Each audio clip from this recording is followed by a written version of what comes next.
ഈ കഴിഞ്ഞ ദിവസമാണ് ഷഹാന മരിച്ചത്. തൊലി നിറം കറുപ്പാണ് എന്നതിന്റെ പേരിൽ ആ കുട്ടി ജീവിതകാലം മുഴുവൻ അപമാനം അനുഭവിച്ചു കാണുമായിരിക്കും. അല്ലെങ്കിൽ അതിന്റെ മാനസിക ശക്തി അത്രയേ ഉണ്ടായിരുന്നുള്ളൂ കാണും. തൊലിക്കട്ടി നമ്മുടെ പ്രധാനമന്ത്രിയുടെ അത്രയും എന്തായാലും കാണില്ല. എന്തായാലും കറുത്ത വ്യക്തിയാണ് എന്നതിന്റെ ആവർത്തിച്ച് ആ കുട്ടിയെ അപമാനിച്ചത് കൊണ്ട് തന്നെ ആ ഷഹാന എന്ന 19 വയസ്സുകാരി, വെറും 19 വയസ്സുകാരി, അത് ആ കുട്ടിയുടെ ജീവിതം അതോടെ തീരുക തന്നെയായിരുന്നു. എന്തായാലും കേരള പോലീസ് ഇതിന്റെ സത്യാവസ്ഥ അന്വേഷിച്ച് പുറത്തു കൊണ്ടുവരിക തന്നെ ചെയ്യും. കുറ്റവാളികൾക്ക് തക്ക ശിക്ഷ കോടതി മുഖാന്തരം നൽകുകയും ചെയ്യും. എന്നാൽ എന്നാണ് ഈ കറുപ്പ് വെളുപ്പ് ജാതീയ ചിന്തകൾ നമ്മുടെ സമൂഹത്തിൽ നിന്ന് മാറുന്നത്?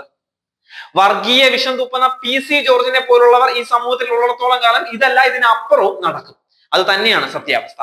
കാരണം ഒരു സമൂഹം വളരുന്നതിൽ ഒരു പ്രധാന പങ്ക് അവിടുത്തെ നേതാക്കൾക്കുണ്ട്. അവരെ മാതൃകയാക്കുന്ന ഒരുപാട് ജനങ്ങൾ അവിടെ ജീവിക്കുന്നുണ്ട്.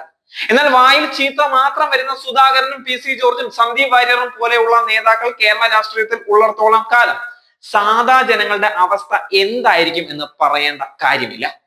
സ്ത്രീകളെ അടിമകളെ പോലെ കാണുന്ന ഒരു സമൂഹമായിരുന്നു പണ്ട് എന്നതിൽ പ്രത്യേകിച്ച് ആർക്കും ഒരു തർക്കവുമില്ലായിരിക്കും. കമ്മ്യൂണിസ്റ്റ് പാർട്ടി ഭരണത്തിൽ വന്നത് കൊണ്ട് മാത്രമാണ് കേരളം ഇന്ന് അതിൽ നിന്ന് ഒരുപാട് മാറിയത്.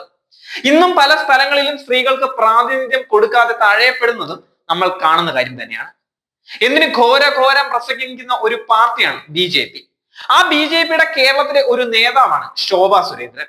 മത്സരിക്കുന്ന ഏത് മണ്ഡലത്തിലും അവർ വോട്ട് ഉയർത്തിക്കൊണ്ടുവരുന്നത് നമ്മൾ കാണുന്ന കാര്യമാണ്. BJPക്കാർ മാത്രമല്ല, അത് മറ്റു പാർട്ടിക്കാർക്കും അറിയാവുന്ന കാര്യം തന്നെയാണ്. എന്നാൽ ആ ശോഭ സുരേന്ദ്രന് അർഹിച്ച സ്ഥാനം എവിടെയെങ്കിലും BJP നൽകിയിട്ടുണ്ടോ? ഇല്ല എന്നത് തന്നെയാണ് ഉത്തരം. കാരണം അവര് സ്ത്രീ ആയതുകൊണ്ട് തന്നെ അത് മാത്രം തന്നെയാണ്. അവർ വളരേണ്ട എന്ന് സംഘപരിവാറിന്റെ അജണ്ട തന്നെയാണ്.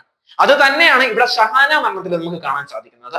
അവിടെ കറുപ്പ് നിറം എന്ന് പറഞ്ഞ് അധിക്ഷേപിച്ച് BJP പോലുള്ള പാർട്ടികൾ സ്ത്രീ ആയതിന്റെ പേരിൽ അടിച്ചമർത്തപ്പെടുകയാണ്.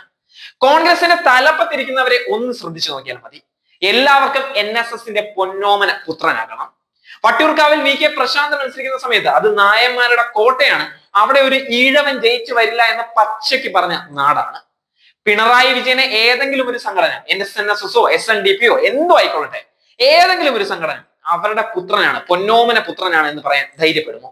അദ്ദേഹം ജീവിച്ചിരിക്കുന്നിടത്തോളം കാലം ഒരിക്കലും ആരും തന്നെ അതിന് ധൈര്യപ്പെടില്ല. ഈ ഷഹാന മരണവും കേരള രാഷ്ട്രീയത്തിലെ അവഗണനകളും അധിക്ഷേപങ്ങളും എല്ലാം കൂടി കൂട്ടി വായിക്കേണ്ട ഒന്ന് തന്നെയാണ്.